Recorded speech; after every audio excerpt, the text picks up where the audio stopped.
Ladies and gentlemen, what's up? How's it going? It's your boy, Dave Cirino. I'm back for a brand new season of the 5-question show, which is going to be extended for 2011. I've been MIA, but I've been really busy working on my my label, and I've been training under the great Lee Evans, who's an engineer, recording engineer, and he engineered the Africa Bambaataa Planet Rock record. He engineered a lot of music for Mark Anthony and Cyndi Lauper. So I've been learning under him in his school in New York, and I've just been really busy with my engineering ventures and my music ventures and stuff like that. But I thank you guys for your patience, and I am back with new knowledge, a brand new outlook, a brand new take on engineering and music and stuff like that. I'm ready to get rolling, guys. I hope you guys are ready as well. I just wanted to say, man, just keep it up, man. Keep the music coming. You know what I mean? It's because of you guys that music still exists. Your passion for this music.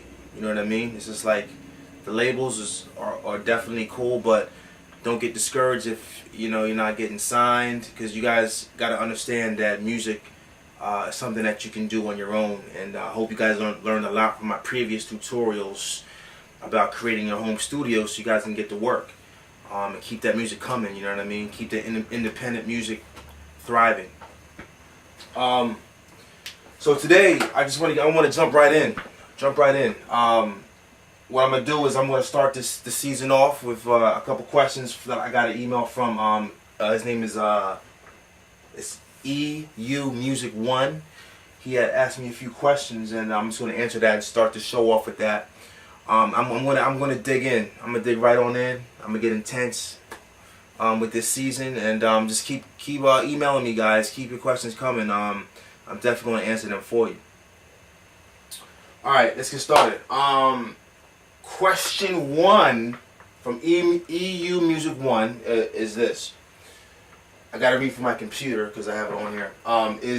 He says, is audio interface good enough for pro sound, or there is a need to purchase AD/DA converter? Does expensive audio interface like RME or Prism sound is enough for pro sound without AD/DA converter? All right, I got my notes here. I'm gonna go off the top of the dome, but I might refer back to it if I need to. Just remember, guys, or EU, and this is very important for everyone else who wants to know. Audio interface is very good, for home studios. And they're designed for home studios. Usually on a budget. You can get pro sound from an audio interface, but there's a lot of variables involved. I mean, the quality of your preamp, the quality of your converters. You have to know that a lot of interfaces have okay sounding preamps, okay sounding converters, so they're not really pro sounding.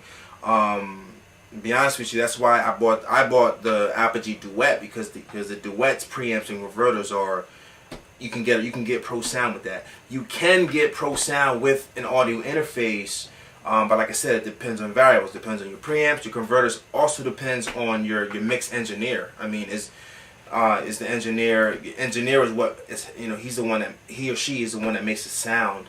He carves the sound to make it sound kind of pro. But your sound comes from the converters and your preamp. So your AD/DA converters, I mean, what kind of quality is that? That's what you have to ask yourself. Most pro studios really don't use an interface. I mean, they have different kind of converters, different kind of preamps that makes their sound professional. But that's where your pro quality comes from. It's from the preamps and the AD/DA converters. But like I said, you can definitely get that from an audio interface. You definitely can get that from an audio interface, but you have to do some research. Okay. All right, let me go to the next question. Hope that answer your. Oh, actually, and the next question you said RME and the Prism. Actually, you gotta recognize when a lot of people get this confused with the interfaces. Your converters and your preamps come in. If you get an interface, when you purchase the interface, you're in essence purchasing the converter and the preamp because it's all in one unit. So the preamp converter is in your interface. So if you get like a RME or a Prism kind of interface, I don't use them, so I'm not that familiar with those kind of interfaces. But I know of the interfaces. But it depends if you get that particular interface. You know what I mean. Your preamp and your AD/DA converters should be already within the unit. So when you purchase the unit, you're purchasing that kind of quality. So like I said, the Apogee, for example, is top notch. It's one of the top notch qualities you can get. So they make a consumer or a home studio interface for home studio engineers and producers that's very affordable, and you can get top notch sound. So I hope that answers your question. Question number 2. He wants to know, this is a long question, but he wants to know how to hook up 4 active studio monitors to one interface. How many types of in-outs connections or the interface needs? Is it possible to play all studio monitors at once? Does the Mackie Big Knob, would that do the job? What about the Dangerous D-Box? If 4 studio audio monitors can hook up to one interface, would that fry the electronic circuit inside? Is additional gear needed for studio monitors, etc.? All right, answer that question. Listen, I don't use 4 monitors. Okay, if you're talking about interfaces, small interfaces usually only have 2 main outs for your speakers.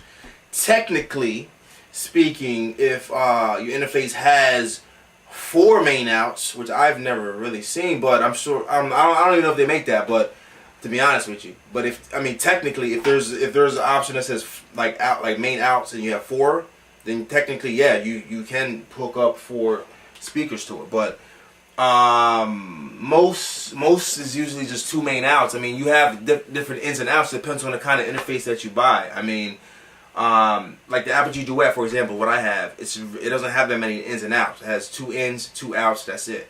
But there's some interfaces that have like 4 outs, 4 ins, and more. But your speakers will go to your main outs. Okay. Now, if you only have 2 main outs in your interface, then that means you only can hook up 2 speakers at a time. I mean, I wouldn't really recommend hooking up 4 speakers at a time unless you want to reference your mix on different monitors, which is a good way to do it as well. But I would stick to 2 at a time, and then I would listen to the two that you have. For example, I have the 2 Rockets. I listen to the two Rockets, and then I would unplug them from the main outs, and then plug the other monitors that you have into the main outs and reference on those monitors. I mean, that's the best way that I would do it. I really wouldn't do it 4 at a time. Unless you have a specific purpose of doing it like that. Big Knob and D-Box, yeah, I mean they act like I've never used them, but they're like mixers almost, you know. It's like an audio control center that allows you to control like your ins and outs and your monitors and stuff like that. So that's the same exact purpose of what a mixer does. So it depends on your setup. I mean, that definitely would do the job, but it depends on your setup. All right. Let me check the time. See how much time I got. 1 second, guys. All right. I think I have time for one more question, because YouTube limits me to 10 minutes. All right. So, but let me do this 3rd question, and I'm gonna try to fit it in. The plugins that come with sequencers, are those pro enough? Why do people use external plugins? Listen, the plugins that come with your DAW, it depends. Like I said, it depends on the mix engineer. You know, if you have a good mix engineer, he can make those default plugins sound great. You know what I mean? Because mixing is an art. Remember that. Mixing is an art. But however, a lot of pros do use external plugins. I mean, I use external plugins all the time. There's different plugins like Waves and stuff like that are professional plugins that make your sound professional. It helps shape your signal, help shape your sound to give it a better sound that you can get than what you would get from a default DAW. So yeah, a lot of pros do use external plugins. I mean, and a lot of them won't tell you what they're using because that's their secret. You know what I mean? So definitely recommend getting external plugins. I mean, I have a lot of external plugins to help me with my music as well. So